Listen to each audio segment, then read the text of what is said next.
지방선거 이후 국정 지지율이 급락했다는 여론조사 결과가 나오자 유럽 순방 중인 이재명 대통령이 SNS를 통해 사과했습니다. 국민의 평가를 겸허히 받아들인다며 더 낮고 겸손한 자세를 약속했습니다. 홍민기 기자가 보도합니다. 8박 10일간 유럽 순방 중인 이재명 대통령이 SNS에 글을 올렸습니다. 국정 지지율이 6.3 지방선거 이후 급락해 50%대를 기록했다는 여론조사 결과를 공유하며 국민 여러분 죄송하다고 사과했습니다. 냉정한 국민의 평가를 겸허히 받아들인다며 더 낮고 겸손한 자세로 열심히 하겠다고 적었습니다. 더 넓게 포용과 같은 표현도 언급했습니다. 이 대통령이 인용한 여론조사는 한국사회여론연구소가 지방선거 이후인 지난 8일부터 이틀간 전화 자동응답 방식으로 1,002명을 조사한 결과입니다.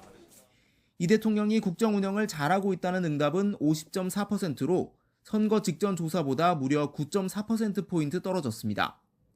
반면 국정 운영을 잘못하고 있다는 응답은 45.7%로 긍부정 평가 격차는 오차범위 아니었습니다. 한국사회여론연구소는 이 대통령 지지율 하락 원인은 지방선거에서 여당이 승리했지만 서울 등 핵심 승부처에서 기대에 미치지 못한 결과가 나온 영향을 보인다고 분석했습니다. 선거 막판 국민의힘 지지자들의 결집세 또한 반영된 것으로 볼 수 있다고 설명했습니다.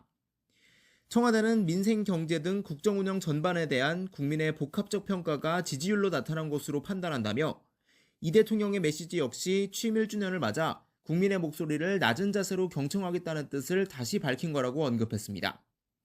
이 대통령은 앞서 취임 1주년 기자회견에서도 선거 결과는 국민이 정권에 주는 경고라며 책임을 자신에게 돌리면서도 민주당에도 쓴소리를 했습니다. 제사 끝나면 내가 이거를 가지고 내가 어떻게 먹으면서 즐겁게 놀아볼까 이렇게 하면 되겠어요. 정말 죽을 힘을 다해도 될까 말까 하는 거죠. 여야 양당 지지율 격차 또한 선거 전 11.7%포인트에서 선거 후 0.5%포인트로 크게 좁혀졌는데 이 대통령이 해외 순방 중에도 재차 사과한 건 정부 여당의 지지율 동반 하락세를 앞장서 방어하겠다는 뜻으로도 해석됩니다. YTN 홍민기입니다. 이번엔 개표 결과가 잘못 입력돼 유권자 1,100여 명의 투표가 무효 처리된 사실도 뒤늦게 드러났습니다. 전북 선관위는 YTN과의 통화에서 전주 완산구 중화산 1동 3투표소의 전북교육감 선거 개표 결과가 같은 동 1투표소에 잘못 입력됐다고 밝혔습니다. 그 결과 1투표소를 찾은 유권자의 1,104표 대신 3투표소의 개표 결과인 994표가 중복 입력됐고 지난 5일 인쇄했는데 1, 2 후보 간 표차가 19표로 당락에 영향이 없어 오늘 오후 3시쯤 회의를 거쳐 득표 수치가 정정될 걸로 보입니다. 전북 선관위 관계자는 선거 당일 투표용지 교부 상황을 적는 3투표소 투표록 속지 제목이 1투표소로 잘못 기재돼 오기가 이뤄진 걸로 보고 있다고 설명했습니다. 다만 득표수 5기 대상인 전북 교육감 후보들에게는 별도로 통보하지 않았던 걸로 파악됐습니다. 네, 미국과 이란이 무력 충돌을 재개했습니다. 트럼프 대통령은 합의하지 않으면 공습할 것이라고 이란에 압박을 이어가는 동시에 공격을 곧 멈출 것이라면서 협상의 여지를 남겨놓기도 했습니다. 네, 이란 전쟁 관련 내용, 김열수 한국군사문제연구원 안보전략실장, 남성욱 숙명여대 석좌 교수와 함께 이야기 나눠보겠습니다. 어서 오세요. 네, 김열수 실장님. 네. 종전으로 더디게 가지만 간다고 생각했는데 갑자기 이렇게 또 미사일을 수십 발을 발사하고 어떤 상황입니까? 이게 이제 미국이 호르무즈 해협 쪽에서 계속해서 거기에 이제 AH-64라고 하는 아파치 헬기가 있거든요. 그 아파치 헬기 가지고 순찰을 돌았는데 그 순찰 도는 데다가 이란이 드론으로 공격을 한 거예요. 그러니까 트럼프 대통령도 금방 이렇게 대응하기보다는 이 공격이 어떻게 된 건지 확인해봐라. 하루를 사실상 시간을 보냈습니다. 그래서 확인을 해보니까 이게 이란에 의한 드론 공격이었고 그게 이제 샤헤드 계열이다 이렇게 해서 판정을 했죠. 그러다 보니까 트럼프 대통령이 이렇게 얘기를 해요. 우리가 공격을 받았으니 이거는 우리가 당연히 여기에 대해서 보복을 해야 된다라고 얘기를 했어요. 그 이제 보복을 했습니다. 이제 보복을 몇 군데 지역에다가 캐섬섬, 시리커, 뭐 반달 아파서 주로 이제 해군 기지하고 레이더 기지하고 그다음에 이제 방공망 이런 것들에 대해서 공격을 했는데 그리고 나서 뭐라고 이제 중부사령부에서 얘기를 했냐면 우리 공격은 끝났다라고 얘기를 했어요. 그러면은 이제 사실상 그걸로 끝이 나야 되는데 이란에서 뭐라고 그랬냐면은 다시 이제 재보복하겠다라고 얘기를 한 거예요. 네. 그래서 이란에서 바레인에 있는 제5함대 기지를 공격을 하고 쿠웨이트, 요르단 거기에 있는 미군 기지를 다시 공격을 했어요. 그러다 보니까 이제 미국 입장에서 이게 무슨 시츄에이션이 이렇게 흘러가지 이렇게 생각을 한 거죠. 내가 보복을 한번 하고 나서 끝났으면 그걸로 끝내면 되는데 니들이 다시 또 재보복을 해? 이런 생각을 미국이 하게 된 거죠. 예. 그러다 보니까 이틀 동안 지금 또다시 이란을 향해서 공격을 하고 있다 이렇게 볼 수가 있습니다. 이 상황이 이렇게 되니까 이제 트럼프 대통령 같은 경우에는 공격을 중단하라는 이란의 어떤 요청을 받았다고 말하고 이란 관영 매체 쪽에서는 그러지 않았다라는 식으로 이제 보도가 나왔는데 일단 양쪽 말이 다르잖아요. 어느 쪽을 저희가 믿어야 될까요? 일단은 테헤란 쪽 발언에 신뢰를 좀 더 두어야 된다고 봅니다. 그 전에 과거 소설 영화 중에 머나먼 송바왕이라는 소설이 있었죠. 네, 머나먼 종전길입니다. 상당 기간 양측의 공방은 계속될 수밖에 없습니다. 특히 이 중동의 문화 중에 코란에 보면 눈에는 눈, 이에는 이 이런 보복 상응 문화가 상당히 깊습니다. 뭐 고의로 공격했던 또 의도적으로 공격했던 양측 입장에서 보복 대응하지 않는다라는 것은 협상장에서 자신들의 카드가 무력화된다는 걸 의미를 하기 때문에 뭐 이에 상응하는 보복을 양측이 계속할 수밖에 없겠죠. 김열수 우리 실장님께서 자세히 설명을 해주셨는데 뭐 이거는 다 종전으로 가는 길목에서 마지막까지 있을 수밖에 없고요. 누가 더 마지막까지 버틸 수 있는지. 그런데 이제 도발은 조금 강도를 낮추긴 할 겁니다. 미국으로서는 자존심은 상했죠. 아파치 헬기 한 대 1,000억 정도 하는데 한 1,000만 원짜리 드론으로 맞았으니까 미국 입장에서는 또 반격할 수밖에 없는 그러다 보니까 이제 악순환인데 이게 뭐 전쟁이라는 게 이렇게 하루아침에 내일 우리 끝냅시다로 끝날 수는 없는 상황이기 때문에 이런 상황은 당분간 지속될 것으로 보입니다. 어쨌든 이란 당국자들과 직접 대화했다고 밝힌 트럼프 미국 대통령의 발언을 듣고 미국과 이란이 진실 게임인데 이란 쪽이 더 진실일 가능성이 있다라고 이제 이란 쪽에 무게추를 두신다는 분석을 좀 들어봤고요. 근데 트럼프 미국 대통령이 이란 당국자들과 직접 내가 대화를 했다. 이 방식은 처음 쓰는 용어 같거든요. 이 방식은 처음은 아닙니다. 아닌가요? 그전에도 이란 당국자하고 전화를 통했다. 네. 이렇게 얘기를 하고요. 지난번에 4월 10일 날인가요? 그때 이슬람아바드에서 미국하고 이란하고 협상을 할 때 그때 트럼프 대통령이 한 명을 딱 지정을 해요. 그게 바로 갈리바프 국회의장인데요. 아주 현명한 사람이고 똑똑한 사람이고 그때 이제 그 갈리바프를 이제 언급을 했거든요. 그리고 실제로 나중에 보니까 갈리바프가 대표단을 이끌고 왔단 말이죠. 이번에도 갈리바프일까요? 그래서 이제 그건 모르는 거죠. 이거는 이제 지금 남 교수님 말씀하신 것처럼 남 교수님 말씀도 저게 이제 맞을 수 있는 거고 또 트럼프 대통령의 말도 맞을 수 있는 거예요. 왜 그러냐면 이게 지금 대통령한테 직접 이렇게 전화를 할 수 있는 사람이 몇 명 되겠습니까? 그러면은 결국은 밑에 지금 비밀 접촉을 하고 있는 사람들한테 들은 얘기를 가지고 트럼프 대통령이 얘기할 수도 있는 거잖아요. 내가 직접 전화 받았다. 워낙 이렇게 내세우기 좋아하시는 분이니까 그럴 수도 있는 거고요. 정말로 트럼프 대통령한테 이렇게 갈리바프 국회의장이나 또는 페제스키안 대통령이 전화했을 수도 있다. 이렇게 보는 거죠. 그 밑에는 급수가 낮아가지고 직접적으로 전화할 수 있는 그런 무게감이 있는 사람은 없어요. 트럼프 대통령이 이란을 더 강력하게 공격하겠다고 말을 하고 나선 얼마 지나지 않아서 공습 멈추겠다 이렇게 말을 하고요. 또 그 헤그셀스 국방부 장관이 또 공격하겠다고 말을 하고 나선 협상이 잘 진행되고 있다. 또 트럼프 대통령이 이렇게 말을 합니다. 너무 이렇게 빨리 왔다 갔다 하는 것 같아서 어느 쪽에 저희가 장단을 맞춰야 될지 모르겠어요. 사실은 미국의 대통령이나 국방장관의 발언은 무게가 상당한 건데 우리 현재 저 두 분의 발언은 너무 가볍다. 너무 좀 가벼움을 넘어서서 좀 경망에 가까운 정도로 발언이 오전 오후로 달라지는 것은 이번 전쟁에 본인들의 좀 당혹함이 좀 배 있다. 그런 측면에서 저런 발언들이 협상에 도움이 될 거라고 얘기를 하는데 저거는 중동 문화에는 그렇게 통하지는 저는 않을 것으로 봅니다. 어떻게 보면 좀 작전을 짰다고 하면은 적을 뭐 교란시키기 위한 뭐 그런 겁니까? 어떻게 봐야 됩니까? 그러니까 심리전이죠. 네. 뭐 늘 카드가 이란의 발전소 핵시설 뭐 그런 걸 공격한다는 건데 이제 최근에 좀 배드 뉴스는 미군이 이란의 식수 시설을 공격했다라는 뉴스가 나오는데 예. 이거는 조금 국제법에 맞지 않는다라는 거죠. 그래서 수십만 명의 이란 주민들이 물 공급에 어려움을 갖고 있는데 공격을 하려면 제대로 뭐 군사시설을 공격해야지 식수시설을 공격하는 정도를 가지고 압박을 하는 거는 저는 뭐 휴전에 그렇게 바람직하지는 않고요. 조금 전에 우리가 말씀을 나눴던 뭐 이 트럼프 대통령의 말이 옳으냐 이란의 말이 옳으냐는 이제 소스는 언론 인터뷰 현장에서 트럼프 대통령이 전화를 받았다라는 거를 이제 기자가 얘기하면서 트럼프 대통령이 다시 한번 이제 확인을 했는데 뭐 그 전화가 어느 전화인지는 트럼프 대통령만이 네. 알겠죠. 예. 다만 지금 이란이 미국과 직접 소통을 하는 수준은 아니고 결국은 제3자를 통해서 간접 대화를 하는 거기 때문에 저렇게 미사일이 날아가는데 이란의 당국자들이 트럼프 대통령과 소통을 하는 모습은 조금 믿기 어렵습니다, 사실은.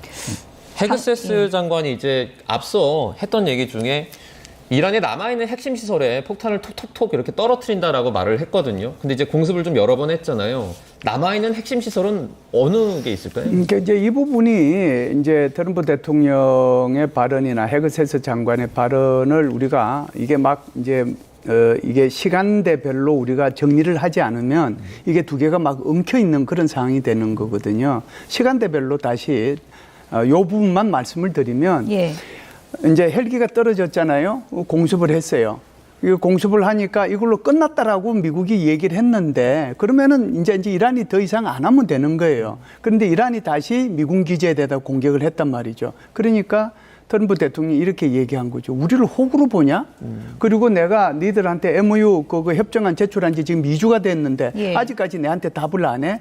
그 연장선상에서 트럼프 대통령이 얘기하고 그리고 이제 헤그세스 장관이 얘기했다라고 보고요. 그리고 이제 추가적으로 더 이렇게 공격을 할 수 있는 대상은 트럼프 대통령이 계속해서 얘기했지만은 전력시설하고 그리고 교량하고 거기다가 이제 타격을 하겠다라고 했는데 실제로 그쪽 지역 그것을 타격을 할지 그렇지 않으면은 지금 새롭게 휴전 기간 동안에 이 이란이 보관하고 있던 미사일하고 미사일 기지라든지 그렇지 않으면 발사대다라든지 이런 것들을 공격할지 그거는 좀 두고 봐야 될 것 같습니다. 네.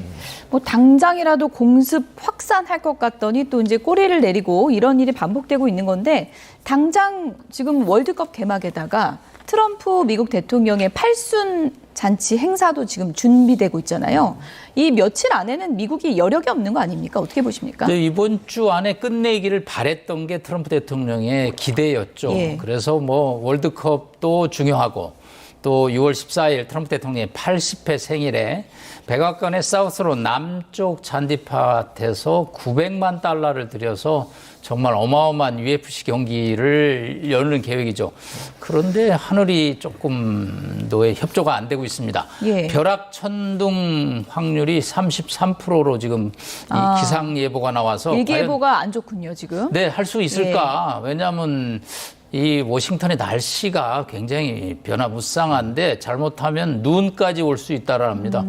제가 미국에 거주해 보니까 기상 예보가 한국보다는 좀 정확한 것 같아요. 예. 그러면 뭐 한미 간의 그 기상 예보까지 비교하지 마시고요. 네, 뭐 그거는 어쨌든, 뭐 예. 장단점이 있겠죠. 예. 다만 이렇게 6월 14일까지 종전으로 가는 시나리오는 쉽지 않다.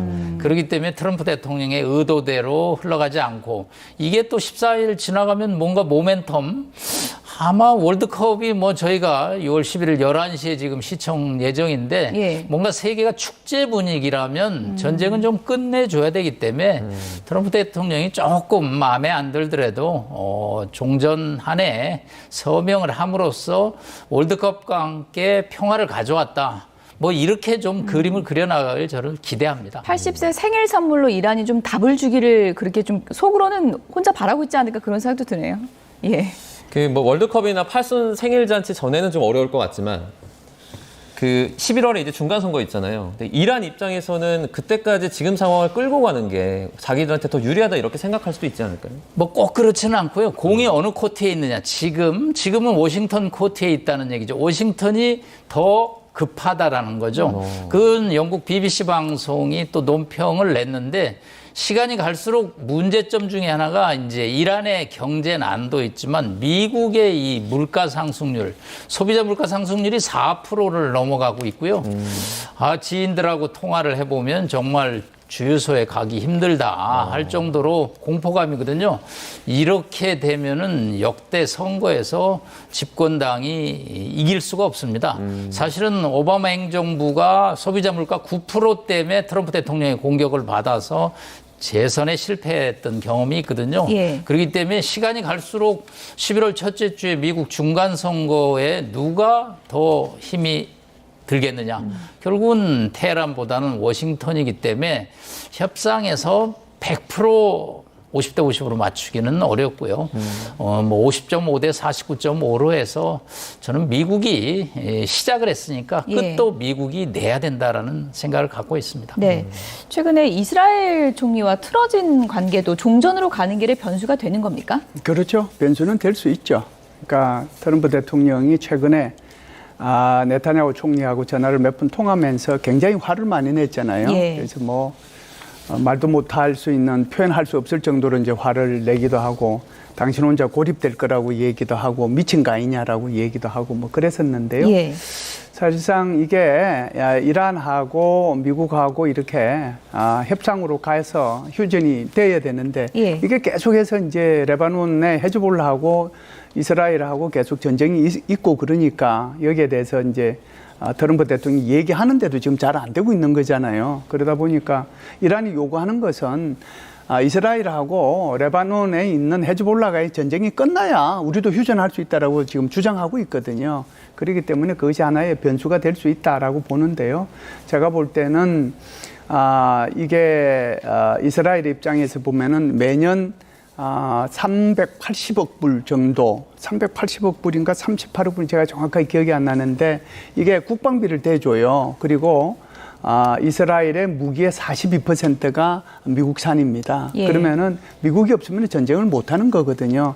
제 말의 의미는 결국은 트럼프 대통령이 전쟁을 중단하라고 하면 할 것이다. 그 말씀을 드리는 겁니다.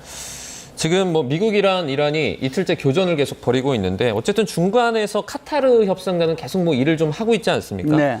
어떻게 보면 중재국인 카타르가 여기서 좀 그 협의점을 찾아서 진전적인 좀 성과를 낼 수 있을까요? 저는 중재국의 역할에 대해서 점점 기대를 내려놓고 있습니다. 최초의 중재국은 파키스탄이었죠. 뭐 온 나라가 양측의 중재에 나서서 뭐 거의 교통 통제를 일주일 이상 했는데 결국은 뭐 성과 전혀 없다고 말하기는 하지만 타결을 못 봤고요. 이제 카타르가 또 움직이기 시작을 했는데 지금 소통이 아까 트럼프 대통령이 직접 했다고 그랬거든요. 예. 사실은 소통은 직접 하는 게 제일 좋죠.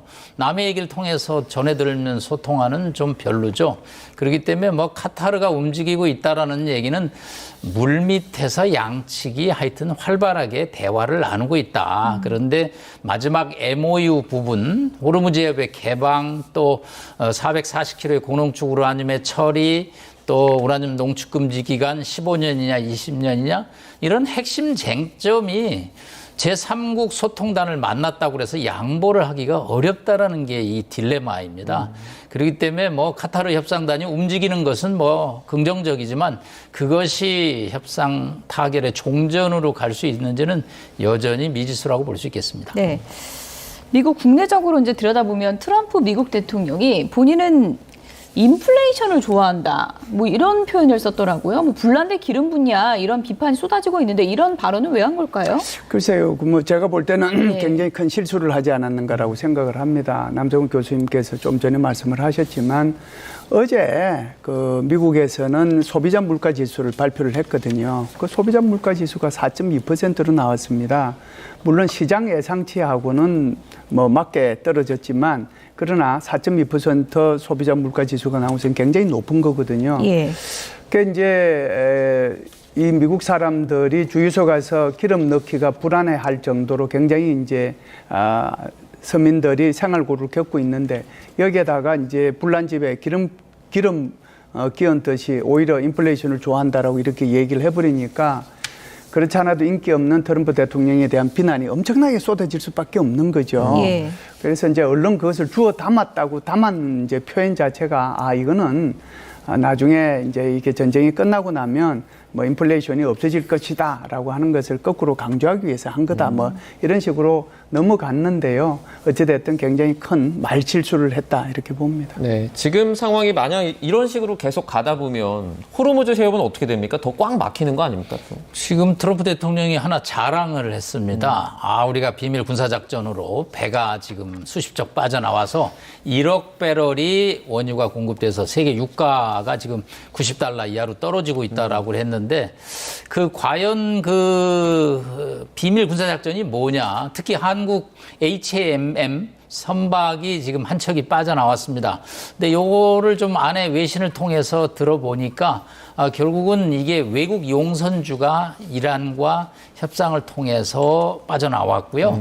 뭐 돈을 지불했는지 안 지불했는지 저희가 알 수가 없고요. 네. 행선지도 또 한국이 아닌 것으로 알려지고 있는데 아마 나올 때는 이 레이더를 끄고 지금 선박이 나오고 있는데 뭐 트럼프 대통령의 비밀 작전 때문에 지금 선박이 나오고 있는 것은 아닌 것 같고요. 네네. 다시 그런 뉴스가 나오니까 이란이 봉쇄를 또 강화하겠다고 그럽니다. 이란 혁명 수비대는 아마 밑에 물밑 거래를 통해서 일부 선박들을 이렇게 내보내고 있는 그래서 실리를 취하고 있는데 이게 또 봉쇄 해제로 비춰지는 것은 또 금기거든요. 그렇기 때문에 상당히 이 문제에 관해서도 예민한 서로 기싸움을 벌이고 있는 것으로 보입니다. 네. 지금 어쨌든 종전이 이제 이렇게 답보 상태로 가는 것은 이제 이란이 답변을 제대로 안 하고 있는 상황이 이제 계속되고 있는 그런 상황이기 때문인데 그 이유는 뭐라고 보세요? 글쎄요, 지금은 이제 크게 두 가지라고 볼 수가 있는데요. 하나는 이제 이란의 소위 말하는 의사결정 뭐라고 할까요? 의사결정 어떤 프레임워크 그 자체가 예. 굉장히 좀 복잡하게 이루어져 있다. 그래서 모스타바한테 이렇게 결정까지 받으려고 하면 사실상 이게 24시간 미국이 감시하고 있는데 그런 것들을 다 피해서 이제 결심 받아야 되니까 그러니까 이제 좀 어려움이 있는 거죠. 그리고 예. 실질적으로 이란을 통치하는 사람이 누구냐에 대한 그런 의구심도 있는 거고요. 그래서 이제 이런 문제가 이제 하나 있다는 거고요. 두 번째는 이제 MOU 내용에 불만이 있다는 거죠. 그 MOU 내용상으로 보면 어찌됐든 핵무기 이렇게 농축된 거 그거 폐기해야 되는 거고 그리고 이제 이란의 이 호르무즈 해협에 대한 통행료는 받아서는 안 되고 자유롭게 통행해야 되고 그런 내용이 들어있단 말이죠. 그러니까 예. 여기에 대한 불만이 있는 거죠. 그렇기 때문에 계속해서 시간을 좀 더 끌면서 미국으로 하여금 일정 부분 양보를 요구하고 있는 그런 상황이 아닌가 이렇게 봅니다. 네. 계속해서 뭐 어쨌든 지금 같은 상황이라면 예를 들어서 지난주에 트럼프 대통령이 이렇게 말했잖아요.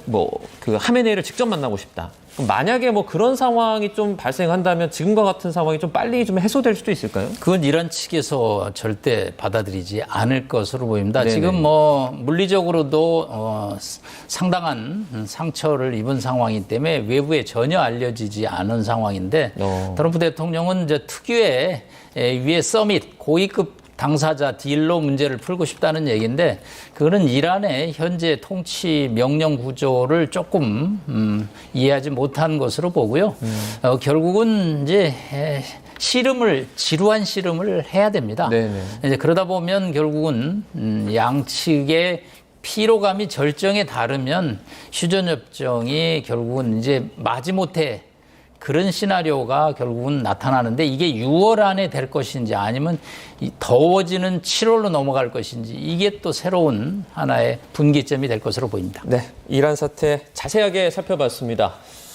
김열수 한국군사문제연구원 안보전략실장 그리고 남성욱 숙명여대 석좌 교수와 함께했습니다. 고맙습니다. 고맙습니다. 감사합니다.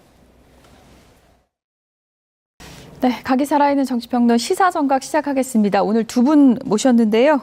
김원희 더불어민주당 의원, 우재준 국민의힘 최고위원 두 분을 모셨습니다. 어서 오세요. 네, 반갑습니다. 예. 안녕하세요. 민주당의 막 오른 당권 경쟁이 갈수록 치열해지고 있습니다. 관련 영상부터 보겠습니다. 우리 박지원 대표가 가끔씩 하는 얘기 있는데 골프와 선거는 고개 들면 진다. 정말 마음 내려놓고 겸손한 자세로 죽을 힘을 다하는 거하고 딴맘 먹은 건 완전 다릅니다. 딴맘 먹은 건 완전 다릅니다. 정청래 대표 등 민주당 지도부가 대통령의 표고동 심은 뜻을 알아야죠. 이 의원님 해석하시기엔 뭔가요? 나가라요. 나가라. 책임지고 나가라. 예. 고동잎 떨어지면 가을이 온 것을 알아요. 예. 고동잎은 떨어졌는데 지금도 이런 생각하는 건 아주 나빠요.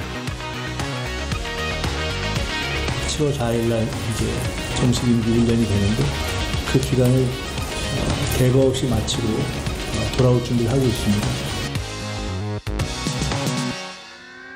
양측의 총성 없는 전쟁은 회의장 밖에서도 이어졌습니다. 우리가 윤석열을 보면서 윤석열이 누구 찍어서 당대표 시키고 엄청 욕을 했었는데 대통령이 지금 그거 하시는 건가? 평당원을 결집하고 1인 1표제를 발판 삼아 친명계의 견제를 돌파하겠다는 건데 다시 한번 언더독의 신화를 쓸 수 있을지는 불투명합니다. 지금 우리 민주 당사에 핵폭탄이 떨어진 것보다 예. 저는 양심에 털났다고 봐요. 예. 민심이 천심입니다. 국민이 곧 하늘입니다. 국민을 이기는 정권은 없습니다. 국민은 영원하고 정권은 짧습니다.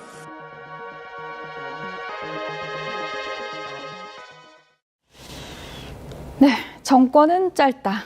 여운이 남는 말을 던진 정청래 대표의 의중이 무엇일까요? 지금부터 분석을 좀 해보도록 하겠습니다. 김원희 의원님, 박지원 의원이 오동잎 떨어졌다 그랬는데 벽오동 심은 뜻. 벽오동 심은 뜻이 뭡니까? 저는 뭐 이렇게 드러내놓고 하시지는 않는다고 봅니다. 근데 여러 대통령께서도 여러 고민이 있어 보이고 예.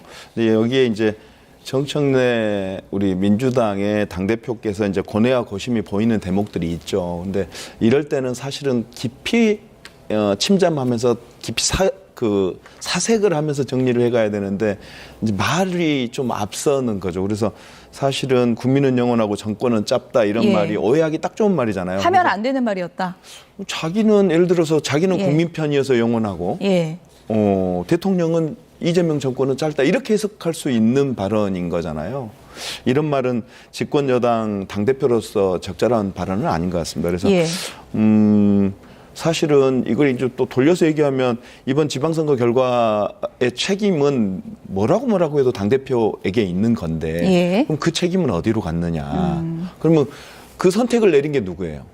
국민들 아닙니까? 국민들 뜻이 사실은 민주당에게 압승을 안 준 거 아닙니까? 이길 수 있는 선거를 안 주신 거 아닙니까? 그럼 국민 뜻이 그러면 반성해야 되는 거죠. 반성해야 되는 거죠. 국민들의 부응하지 못한 집권 여당 당대표로서의 부응하는 얘기를 해야 되는데 사실 그런 부분이 빠져 있는 채 지금 이게 이런 얘기가 나오니까 국민은 영원하고 정권은 짧다 이런 얘기가 나오니까 예. 굉장히 안 맞는 거죠 지금. 네. 뭐 정청래 대표가 여의도에서 생활한 지가 지금 뭐 하루 이틀도 아니고 이런 얘기를 했을 때 파장도 다 알 텐데 굳이 한 이유는 뭐라고 보세요? 뭐 본인의 고민의 표현일 텐데 아까 말씀드린 대로 고뇌하고 고심의 어떤 흔적으로서의 이런 발언일 텐데 예. 근데 이게 좀 다르단 말이에요. 그러니까 딴지 게시판에 썼던 말하고 지금 최고위원회에서 했던 발언이 다르단 말이에요. 예. 딴지 게시판에는 이재명의 성공을 오로지 바라는 결의와 다짐을 한다 이렇게 딴지에다 써놓고 예. 최고위 발언은 이렇게 하니까 안 맞는 거죠. 정권은 짧고 국민은 영원하다 이렇게 해버리니까 예. 딴지에 썼던 말은 뭐고 이 최고위원회에서 했던 발언은 뭐냐 이렇게 좀 달리 해석될 수 있는 발언들인 거잖아요. 그래서 좀 일관된 발언이 좋겠다 이런 생각이 좀 들죠. 조금 좀 전에 이제 아쉽습니다. 그래픽으로도 보여드렸지만 정청래 대표가 과거에도 이 얘기를 했습니다. 정권은 짧고 국민은 영원하다. 지난해 4월에 당시에는 이제 국회 측의 윤석열 전 대통령 탄핵 소추 단장이었습니다. 주로 이제 이런 발언은 야당이 정권 비판할 때 쓰는 말인데 같은 팀에서 썼다. 이게 상당히 좀 파장이 있는 것 같거든요. 어떻게 보셨어요? 본격적인 이 정청래 대표와 이재명 대통령 간의 권력 투쟁에 들어갔다고 봐야겠죠. 이제 예. 지방선거 끝나고 민주당 같은 경우는 곧 전당대회를 앞두고 있잖아요. 그러다 보니까 이번 선거 결과를 두고 여러 가지 해석론에서부터 여러 가지 권력 투쟁이 이렇게 들어간 상황이라고 보입니다. 얼마 전에 이재명 대통령께서 이제 1주년 기자회견을 하시면서 예. 이번 선거 결과에 대해서 사실 광역단체장 12대 4면 사실 민주당 입장에서 이겼다고 볼 수도 있음에도 불구하고 뭐 꼭 이겨야 할 곳들이 졌다. 그리고 거기에 있어서 여당 책임론 같은 것들을 많이 이야기를 하셨어요. 예. 그러면 사실은 정청래 대표 입장에서도 조금은 이런 부분 억울한 측면이 있을 수도 있습니다. 왜냐하면 사실 이번 그 지방선거에서 사실은 여당이 더 크게 승리하지 못한 제일 큰 원인 중에 하나는 아마 공소 취소 특검에 대한 우려 때문이었을 겁니다. 그만큼 예. 너무 여당 또는 이재명 정부가 너무 폭주하지 않을까라는 그런 부분에 대한 우려가 일정 부분은 야당에 힘을 실어주는 결과도 있었는데요. 그런 점은 사실은 이재명 대통령이 직접 관계된 사건이고 그런 점 때문에 이재명 정부의 탓도 있을 수 있는데 그런 부분이 내심 있을 수 있지 않을까라는 생각이 듭니다. 그런 부분까지 다 포함해서 지금 여당 내에서 좀 권력 다툼이 일어나고 있는 상황 아닌가 이렇게 평가하고 있습니다. 어쨌든 대통령 순방 환송도 이제 못 나간 그런 상황에서 그 당일에 이제 전북 지역을 찾았단 말입니다. 정청래 대표가 이런 발언을 하고 그런 행보를 보이는 거는 나 다음에 당권 도전 한다. 이거 못 박은 겁니까? 해석은 그렇게 되죠. 예. 그렇게 해석할 수밖에 없죠. 이제 마음을 굳혔구나 이제 예. 이런 건데. 그럴 수도 있죠. 뭐 사실 이재명 대통령께서도 당대표 연임한 바가 있으니 뭐 그게 불가능한 일도 아니고 그게 불법적인 일은 아닙니다. 예. 근데 문제는 지방선거에 우리 기대 이하의 성적. 우리가 사실은 압승을 기대했는데 그리고 당연시 했단 말이죠. 그 압도적 승리를. 근데 안고가 빠져버린 거예요. 진짜로. 안고가 서울시장입니까? 서울이죠. 서울하고 예. 평택. 사실은 저는 우리 지금 호남에 우리 분들을 만나보면 예. 서울시장 증거하고 전남은 선거 잘 치렀거든요. 전남이나 예. 광주는 잘 치러서 전남 광주 통합특별시가 잘 출연하게 됐는데 우리 호남 유권자들은 여기를 안 보고 중앙을 보고 계세요. 어떻게 된 거야? 서울시장을 어떻게 뺏겨? 평택을 둘이 합하면 60%인데 왜 유이동 30몇 %한테 진 거야? 예. 이거에 대한 답이 있어야 되거든요. 근데 물론 뭐 패배의 원인은 저희들이 이제 분석을 해봐야 되겠습니다만은 사실은 무한 책임이죠. 당대표가. 공천에 대한 무한 책임을 지게 돼 있죠. 예. 거기에 대한 책임 있는 얘기들이 조금 아쉬운 대목인 상태에서 이제 사실상 본격적인 이제 전당대회 움직임이 있는 것으로 이제 예. 보여지니까 좀 아쉽죠. 의원님 그러면 전북 전남에서 그 지역 선거도 이제 보지만 중앙을 본다라고 이제 하셨잖아요. 그러면은 이제 전당대회 치러지면 호남 지역에서 당심도 정청래 대표에게 좀 우호적이지 않을 가능성이 높은 겁니까? 어떻게 봐야 됩니까? 그러니까 1년 전에 전당대회하고는 좀 분위기가 좀 사뭇 다릅니다. 분위기가 다르다. 네, 꽤 다르고 예. 현장에서 만나보면은 어쨌거나 이런 발언들이나 행동들이 대통령하고 엇서는 모습으로 보여지는 거고 그렇게 해석되어지고 그리고 본인의 어떤 전당대회 승리를 위한 어떤 그 순서로 보여지잖아요. 그러면서 실제 집권 2년차의 이재명 대통령의 성공이 즉 이재명 정부의 성공이 민주당의 성공으로 이어지고 있는 가장 중요한 2년차, 3년차를 거쳐 지나고 있는데 이때 당대표가 저렇게 대통령을 돕지는 못할 망정 저렇게 엇서는 모습으로 보이는 것은 정말 우리 호남 유권자들 민주당을 사랑하는 호남 우리 유권자들 입장에서는 예. 조금 이해하기 어렵고 사실 조금 더 나가면 저러면 안 되는 거 아닌가라고 예. 이제 가고 있는 상황인 것 같고 그런 게 최근에 여론조사 지표에서도 조금씩 드러나는 거 아닌가 이런 생각이 듭니다. 이지은 대변인의 이제 발언이 논란이 돼서 사퇴하는 사태까지 이르게 됐는데 이런 얘기였습니다. 지금 이 상황이 윤석열 전 대통령 때 한동훈 낙점한 거랑 뭐가 다르냐 이런 얘기였거든요. 좀 뭐 민주당 입장에서는 일각에서는 기시감 든다 이렇게 표현할 수도 있을 것 같은데 어떻게 보셨습니까? 뭐 한동훈 낙점이면 잘했다라는 평가인지 잘 모르겠습니다. 예. 아무래도 대통령의 당무 개입 금지 이런 부분에 대해서 이야기를 좀 해 주신 것 같은데 국민의힘은 이 부분이 윤석열 대통령 때 문제가 많이 됐습니다. 실제로 돼서 이후에 저희가 그 당헌을 개정해서 대통령이 당무 개입 금지 원칙을 명시적으로 규정을 했습니다. 그럼에도 불구하고 아직 민주당은 이런 원칙은 없는 걸로 보이더라고요. 명시적인 원칙은 없는 걸로 보이더라고요. 그럼에도 불구하고 조금은 조심스럽게 기존에도 이런 대통령들이 역대 대통령들이 조금씩은 개입을 해오고 있었던 게 암암리의 정치권에는 있는 그런 문화인 것 같습니다. 다만 이런 부분은 그게 옳다 그르다보다는 그 본질은 결국에는 이 권력 다툼이다. 정청래 대표와 그리고 이 이재명 대통령 간의 권력 다툼이다. 그냥 그렇게 해석하는 게 맞을 것 같습니다. 네. 뭐 친청, 친명, 민주당 의원들께서는 요즘 이런 구분을 굉장히 예민하게 받아들이고 좀 뭐 썩 좋아하지는 않는 것 같은데 어쨌든 뭐 최민희 의원 같은 경우에는 서울시장이 이제 정원호 후보였는데 정원호 후보는 명피가 아니었냐 이렇게 또 반박을 하기도 하더라고요. 그건 어떻게 보십니까? 그렇죠. 시작은 대통령의 그 해시태그 링크 걸어준 여기에서 출발했을 수 있지만 결국은 그 당시 민주당 서울시장 후보들의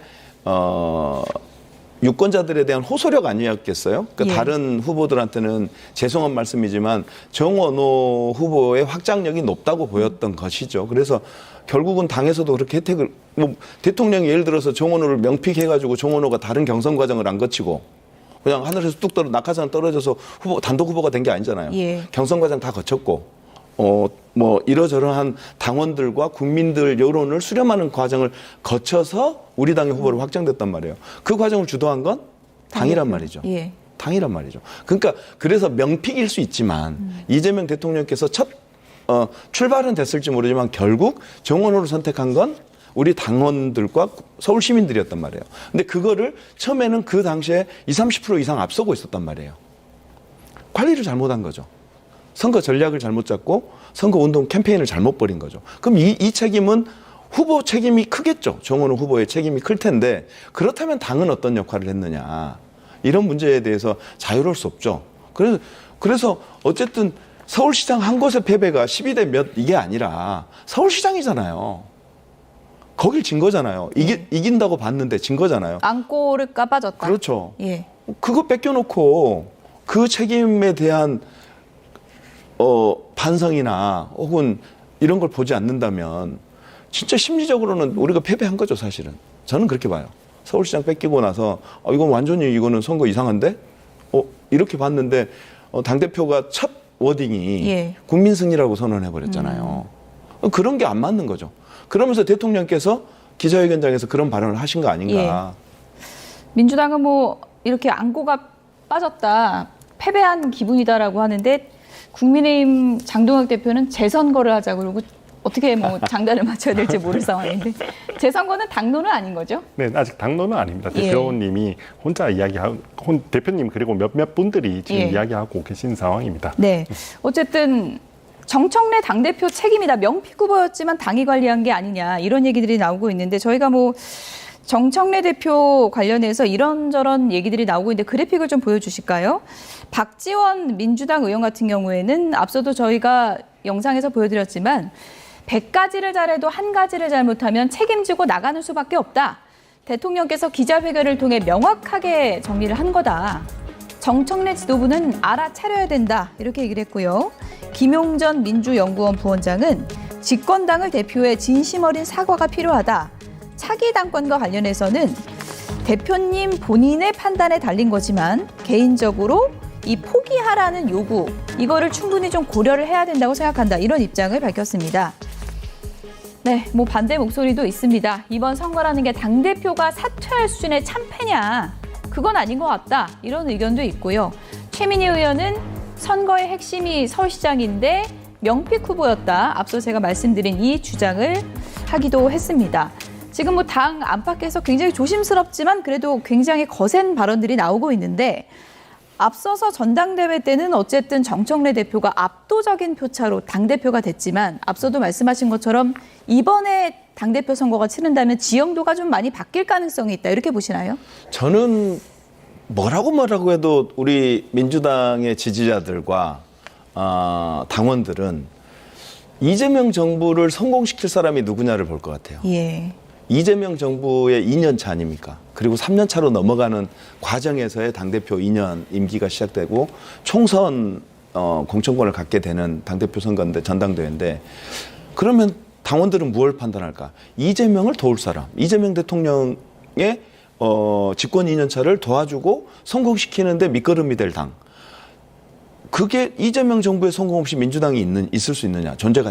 그러면 결국은 우리 당원들과 지지자들의 판단은 이재명 대통령과 호흡을 맞춰서 집권 2년 차, 3년 차를 성공적으로 이끌어줄 수 있는 당대표를 원할 텐데 지금 정청래 당대표가 보이는 모습을 보면 당원들이 어떻게 판단할까? 저는 쉽지 않아 보인다. 그래서 사실은 우리 민주당의 가장 핵심 지지층이 모여있는, 집적화되어 있는 호남에서 벌써 좀 변화의 바람이 있는 거 아니냐. 그러면서 최근에 여론조사 하면은 이제 뭐 김민석 후보가 김민석 총리, 현재까지 총리죠. 김민석 총리가 정청래 당대표보다 앞서는 여론조사들이 이제 간간히 나오잖아요. 그렇군요. 그런 것들이 반영된 거 아니겠느냐 이렇게 보는 거죠. 네, 지형도가 이제 바뀌고 있다 이런 말씀이신데 이재명 대통령이 이제 지지율이 지방선거 이후에 이제 하락세를 보이는 그런 여론조사 결과가 잇따라 나오니까 지지율 하락에 대해서 이제 사과드린다 이런 의견 표명을 했고요. 외신과의 인터뷰에서 이런 내용을 밝혔습니다. 나도 전직 대통령들처럼 희생양이 될 수도 있다 이런 얘기를 했거든요. 이건 어떤 의미일까요? 먼저 이재명 대통령의 지지율 하락은 아무래도 지방선거에서 여러 민심이 확인되니까 그런 부분이 반영되지 않았나라는 생각이 듭니다. 최초에는 지방선거에서 광역단체장 15대1 심지어 뭐 대구까지도 넘어갈 수 있을 것 같다라는 이런 이야기가 나올 정도로 정말 그 이재명 대통령 지지율이 높다라는 그런 분위기가 있었는데 막상 지방선거를 치르고 나보니까 그 광역단체장도 4석을 그 국민의힘이 가져왔고 또 보궐선거라든지 아니면 서울시장 선거라든지 주요 지역의 선거들이 생각보다 야당이 선전하다 보니까 이재명 대통령이 그렇게까지 이렇게 지지받지 못하는구나라는 분위기가 일정 부분 반영된 거 아닌가. 그리고 거기에는 또 공소 취소 같은 것들이 있다 보니까 반영된 거 아닌가라는 생각이 들고 두 번째 이재명 대통령이 여전히 마음속에 개인적으로 이 본인의 형사 리스크에 대한 이런 부분이 마음속에 아주 깊이 있는 것 같아요. 그래서 아직까지도 뭐 검찰한테도 또 뭐 공소 취소를 압박하는 듯한 그런 모양새를 취하고 이렇게 했던 것 같은데 저는 부적절한 발언이라고 생각을 합니다. 우리나라가 그래도 법원이 명확하게 있는 기관이고 삼권 분립되어 있는 기관이고 사법 절차에 따라서 진행되는 거지 그걸 마치 뭔가 이런 발언들을 통해서 자기가 문제가 없음에도 불구하고 어떤 정치적 희생양이 될 수 있는 것처럼 말하는 건 적절하지 않은 말이라고 생각을 합니다. 순방 중에 지지율이 하락했다고 사과하는 건 상당히 좀 이례적인 것 같은데요, 의원님. 아마 책임 있는 모습을 보이시려고 하는 것 같습니다. 사실은 그동안 여론조사에서 민주당이 좀 앞섰고 그걸 토대로 해서 지방선거 승리를 우리가 점쳤었죠. 근데 여론조사보다 더 중요한 건 선거 결과잖아요. 여론조사는 예측해보는 거고 투표는 실제 결과니까. 근데 아마 샤이보수가 많았던 것 같아요. 여론조사에 응하지 않으면서도 실제 적극적으로 투표에 응할 결심을 한 마음을 가진 보수층들이 굉장히 두터웠던 거 아니냐. 그게 결국은 선거 결과를 통해서 질 줄 알았는데 우리가 이겼네? 우리가 기대했던 이상의 성과를 냈네? 이러면서 샤이 보수층이 드디어 이제 공개적으로 마음을 드러내면서 나오는 아마 여론조사 결과 아닐까 이런 생각을 해보면서 실제 대통령 문제는 그렇습니다. 이제 뭐 9% 이런 얘기하는 뭐 우리 집권 여당으로서의 어떤 위기감의 표현일 것 같고요. 좀 더 국정을 좀 더 힘있게 이끌어가기 위해서는 다시 한번 반전의 계기를 삼아야 된다라고 하는 마음가짐, 다짐 이런 걸로 보여지고요. 뭐 악순환의 희생양이 될 가능성이 높다. 이 발언은 저는 사실은 뭐 그 전에 구속됐던 분들 좀 다르잖아요. 박근혜 하면은 국정농단과 뭐 부패 그걸로 구속됐고, 이명박 부정부패하다가 구속됐고, 윤석열 내란 일으켜서 국민들의 심판을 받아서 구속됐고, 이 과정과 이재명 대통령은 전혀 다르죠. 사실은 이재명 대통령의 위기는 어디서 출발했냐면 조작 기소에서 출발하거든요. 지금 현재 관련자들이 다 무죄 나오고 있는 방북 준거 선거법 위반, 방북 송금, 그다음에 선거법 위반, 그다음에 대장동 사건, 이런 것들이 관련자들이 지금 대체적으로 무죄가 나오고 있잖아요. 그래서 검찰의 무리한 수사와 무리한 조작 기소였다라고 하는 게 드러나는 상황이어서 예. 거기에 대한 뭐 본인의 마음 표현 아닐까. 그래서 사실은 조작 기소 특검법에 필요한 이유죠, 사실은. 네. 어쨌든 뭐 지지율 하락도 사과를 할 정도로 이제 겸손이 중요하다, 뭐 이런 부분을 좀 강조했다라는 의중이 읽히는 것 같습니다. 국민의힘 얘기로 좀 넘어가 봐야 될 것 같은데요. 국민의힘의 오늘 키워드도 나가라입니다. 오늘 열린 최고위 회의에서 이런 일이 벌어졌습니다. 함께 보시죠. 저는 우리 지도부에 정식으로 제안합니다. 우리 모두 사퇴했으면 좋겠습니다. 그리고 다음 지도부를 위해서 미래를 열어줬으면 좋겠습니다. 이상입니다. 역시 그 뭐 철없는 소리를 공개적으로 하는 것은 정치적으로 굉장히 미숙한 것 같습니다.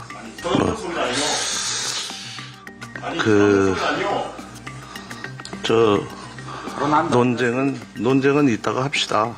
그리고 단둘이 조용히 합시다. 원내위원님들의 목소리 듣고 있습니다.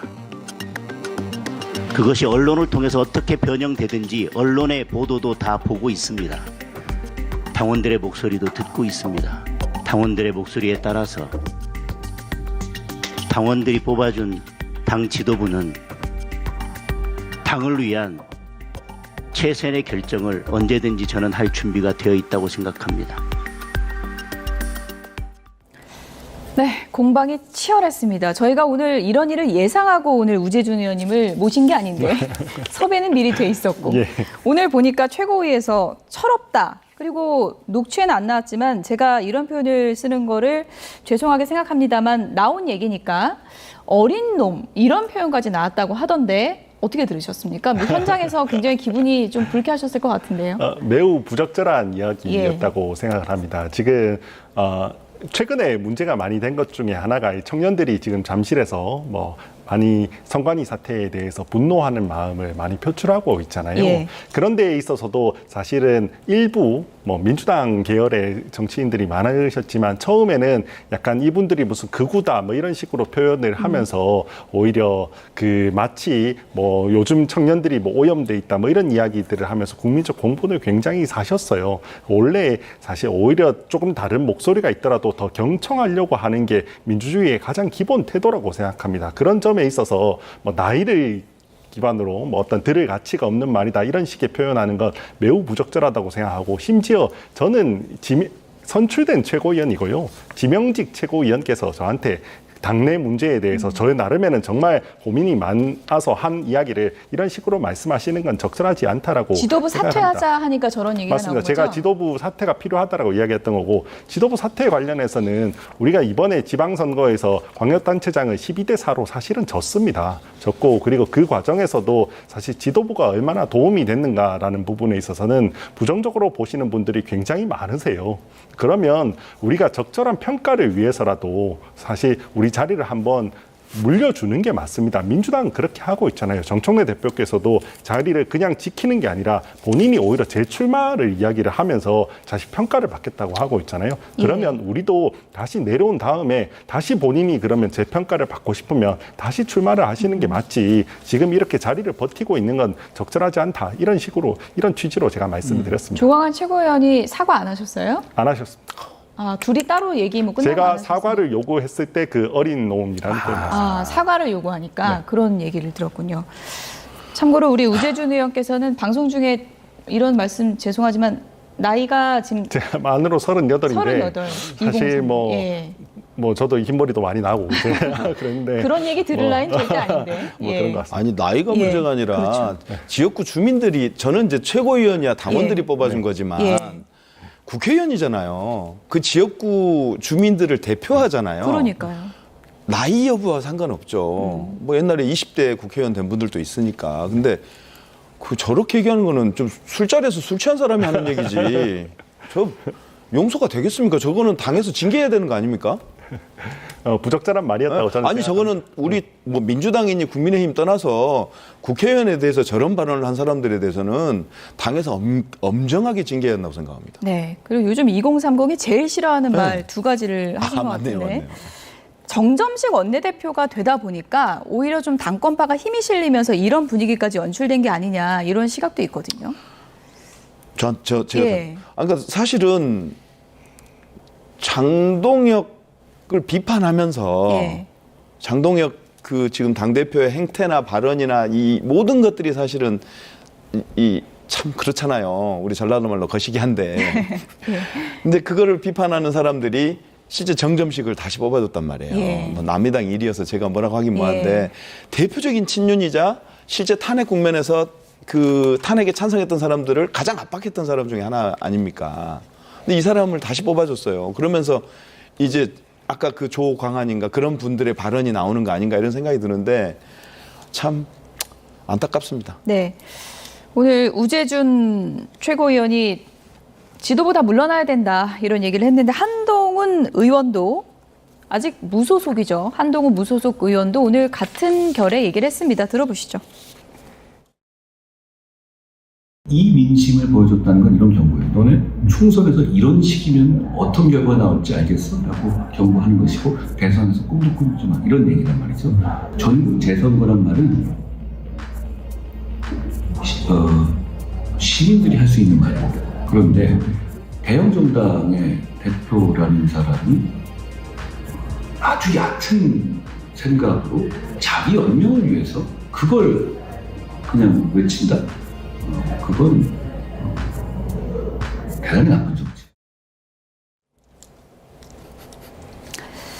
네, 한동훈 의원도 지금 장동혁 대표가 책임을 지고 물러나는 것이 맞다. 그리고 어제 이제 원내대표 선거에서 사실 김도읍 후보, 그러니까 한동훈 의원 복당해야 된다라고 주장했던 김도읍 의원과 표차가 7표 차이밖에 안 나서 당내에서도 한동훈 의원 복당이나 뭐 지도부 사퇴에 대한 목소리가 커질 것 같은데 어떻게 보십니까? 어제 원내대표 선거에서 일정 부분 우리 당의 의원님들의 방향은 어느 정도 일치하는 부분이 있었다라고 평가를 합니다. 네. 이번 적어도 뭐 한동훈 전 대표의 복당 문제에 있어서는 이번 보궐선거에서 민심이 확인된 만큼 시간을 두고 천천히 복당시키는 게 맞다라는 점. 두 번째는 우리 당 지도부는 다음 지도부를 위해서 이제 자리를 비켜주는 게 맞다라는 점에 있어서는 일정 부분은 어느 정도 확인된 당심은 있었다고 생각을 합니다. 다만 그 방법을 어떻게 할지 어떤 속도로 할지에 대한 부분에 조금 차이가 있었던 것 같아요. 그래서 어제 이 원내 지도부 선출의 선거 결과를 가지고 아직 언론에서는 또는 아니면 우리 국민들께서는 이게 우리가 변하지 않으려는 그런 시도 아닌가? 그런 거 아닌가라고 이렇게 걱정을 하시는 분들이 많은데 그건 아니라고 생각을 하고요. 그보다는 변화의 속도에 있어서는 조금 천천히 가자라는 의미 정도로 해석하는 게 맞지 않나. 거기에 힘이 실린 것 아닌가라고 해석하고 있습니다. 끝으로 간략하게요. 아까 막 공방 벌어질 때요. 정점식 원내대표는 어떤 발언을 하셨습니까? 오늘은 별도 발언을 하진 않으셨어요. 그리고 그다음에 끝까지 계속 보고 계셨습니까? 그럼요. 몇몇 분들이 좀 말리셨어요. 양쪽 다 조금 진정했으면 좋겠다라고 이야기를 했고 뭐 그런 상황 속에서 오늘은 뭐 빨리 최고위가 종료돼서 아직 사태가 완전히 수습되진 않은 상황입니다. 예. 어쨌든 조광한 최고위원이 혹시 사과를 하면 저에게도 좀 알려주시죠. 알겠습니다. 여기서 줄이겠습니다. 김원희 더불어민주당 의원 그리고 우재준 국민의힘 최고위원 두 분이었습니다. 고맙습니다. 엔비디아 최고 경영자 젠슨 황은 이번 방안에서 K-팝 아이돌 못지않은 인기를 누렸습니다. 어제는 인기 예능까지 나와 입담을 뽐냈는데요. 사람들이 외국인 CEO에게 이렇게까지 열광하는 이유가 뭔지 김승환 기자가 살펴봤습니다. 홍대거리 한복판에 움직일 수 없을 만큼 인파가 모여 있습니다. 아이돌 팬미팅 같은 풍경이지만 주인공은 엔비디아 CEO 젠슨 황입니다.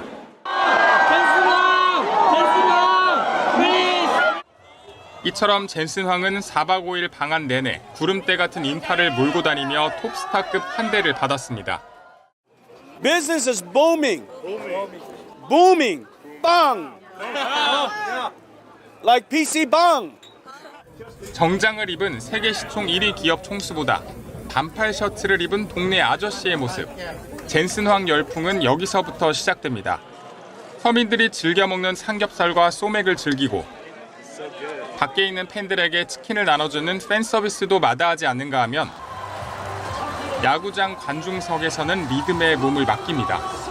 외국인 CEO로는 이례적으로 국내 TV 프로에까지 출연해 남다른 예능감을 뽐냈고 다음 중 가장 친한 사람 1번 이재용 회장님, B 정유섭 회장님, C 최태원 회장님입니다.